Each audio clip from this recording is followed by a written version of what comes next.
Yeah, Andrew, you're from Dallas and Commerce, Texas, about an hour and a half away from Arlington. I assume you got a lot of family and friends coming to this game.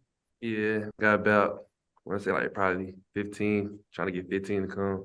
Yeah, Play have you been trying to like hustle people for tickets and stuff? Oh yeah, definitely. Had to get my hustle on starting Sunday night. Have you ever played in Cowboy Stadium? You ever been to a game there?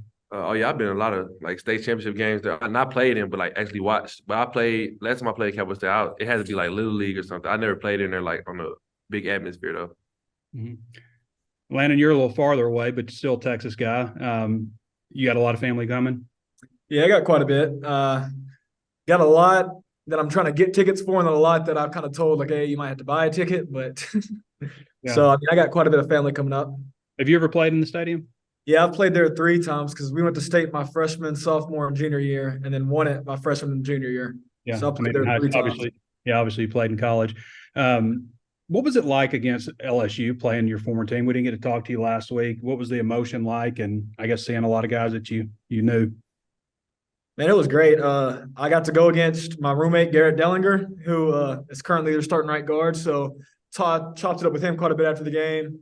Talked to some old D line teammates, and then I mean, just really just got to see how they've been, and really just get to go against guys I've been going against since my freshman year.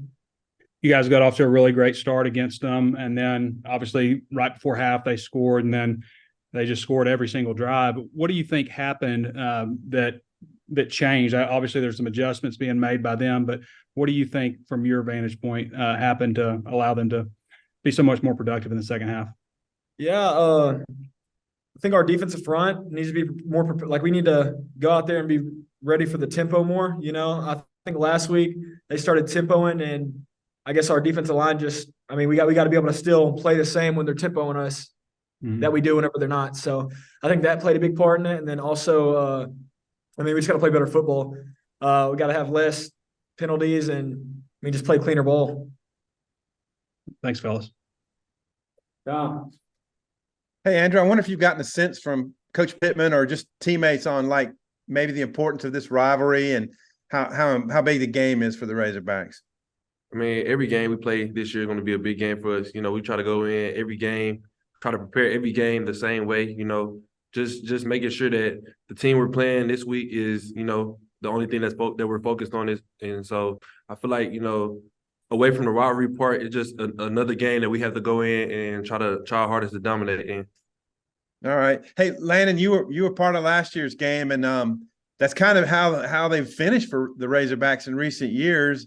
Maybe your thoughts about how intense maybe the rivalry is and how much y'all want to get one back on them. Yeah, man, it's a big time rivalry. I think they've taken 10 of the past 11. So I mean, we're trying to get this one and come out on top. And I mean, it's a big time game, and I mean, I'm really trying to get a win. I don't like losing. I come from a winning history, and I mean, I want to get this win for sure. All right. And also, scouting report on those guys preparing for a potential right-handed quarterback, left-handed quarterback. What do you think of their personnel? I think both quarterbacks are very talented. Max Johnson has started games his freshman year, sophomore year, and now this year. So I mean, I'm excited to play him. He's another guy I was teammates with at LSU. He could throw really well in the run. So that's something we're preparing to do is keep him in the pocket. So I mean that, and then Connor Wayman. I mean, if he's able to play, he's a really talented quarterback as well. All right. And Andrew, the defensive scouting report, they got some older guys in the secondary and some veterans up front too. What do you think of their defensive personnel? I feel like the defensive person is very good.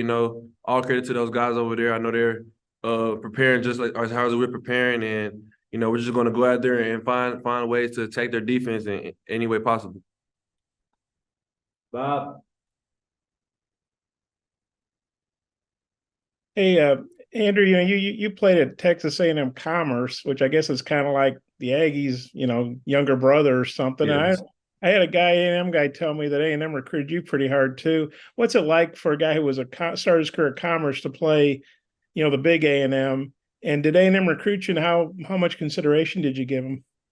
Well, I was locked in on Arkansas no matter what. So, like, it's gonna be good playing them. You know, I did talk to coaches before I did commit or whatever, but it's gonna be a great time playing them. You know, just because I play for an A&M little brother, as you say. So it's gonna be fun playing. You know, the big brother of commerce, I guess. Yeah, I didn't mean that disrespectfully. No, no, you good, you good. And then y'all both, Jayla was talking about this too. You know, all you guys from Texas, everybody's trying to get tickets, right?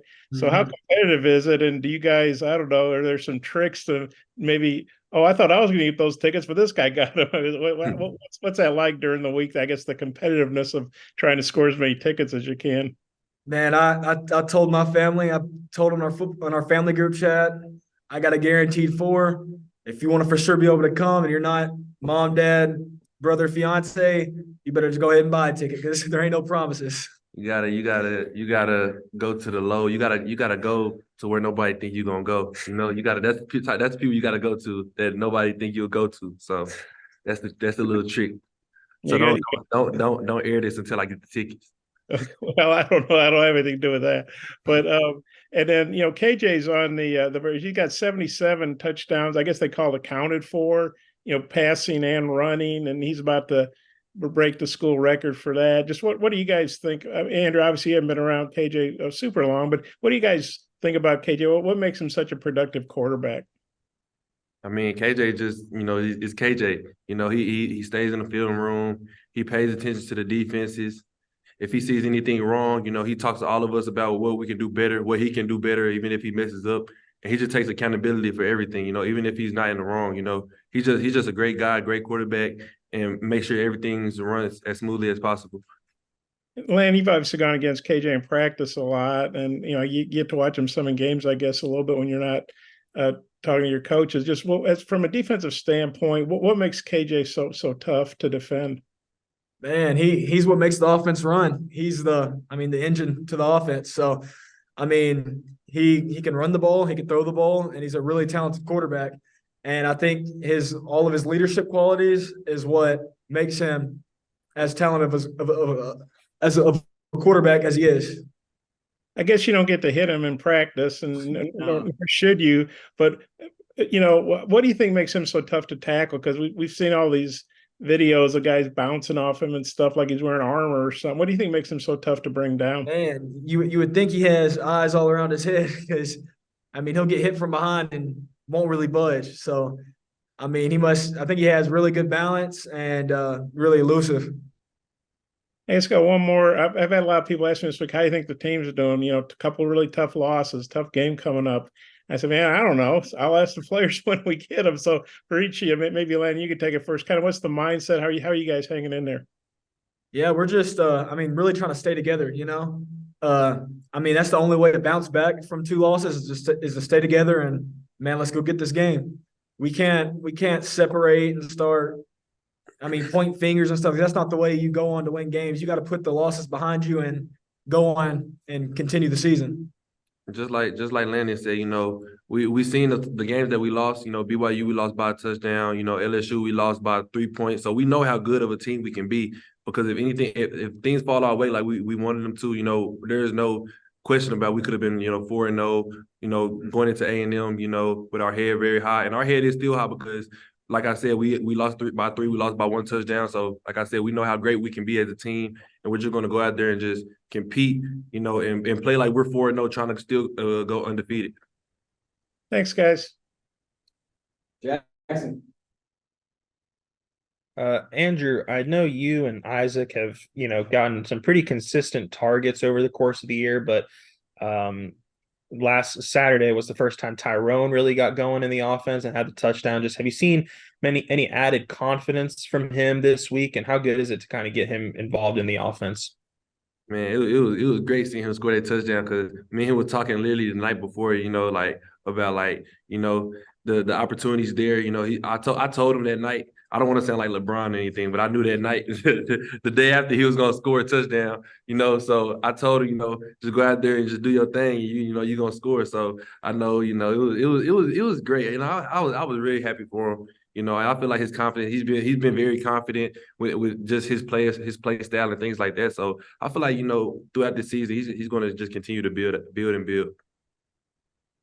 Yeah, and him playing with you and Isaac is something we hadn't really seen until last week, all on the field at the same time. I mean, what's it been like in practice, the three of you working together? Has it, Coach Pittman said you haven't really been working on it too long. Does it seem like it's a pretty natural fit when the three of you guys share the field together?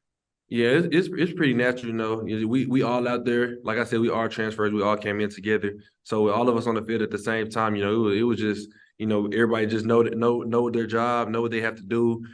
It's smooth with the spacing, the route running, everything was just fell into place. Thanks, guys. Right. Yeah, I think Devon Achane is still running on Denver Broncos, so he's not somebody you have to worry about now. But Moss and Daniels, 8 and 4, is two talented backs. Just curious, Landon, what you've seen from those guys. What kind of runners are they? Man, they run really hard. Their O-line is what gets that started. They have a really big, stronger O-line, and I think it'll be a better O-line that we'll be facing throughout the season.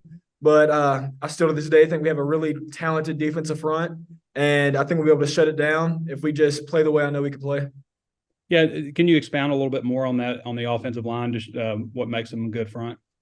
Yeah, I think it all starts with Bryce Foster, their center. He's a guy I knew growing up, and he's a really talented center. He's able to read defenses really well, and then their tackles are really big as well. I think they're both weighing in at close to 320, 325. So they got bigger, stronger guys, and really, really guys that are meant for a team that likes to run the football. All right. Thanks, fellas. Sir. Daniel.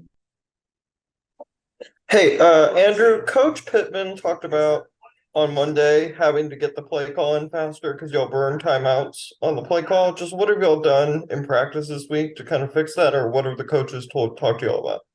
Just everybody hustling up, getting on the ball as fast as we can, looking to the sideline and just making sure everybody is focused on, looking at the play and not focused on the play you just did, worry about, getting the ball to the ref or just like doing something that you're not supposed to do. So we put a big emphasis this week on just hurry up, get on the ball, looking to the sideline, getting the play and executing.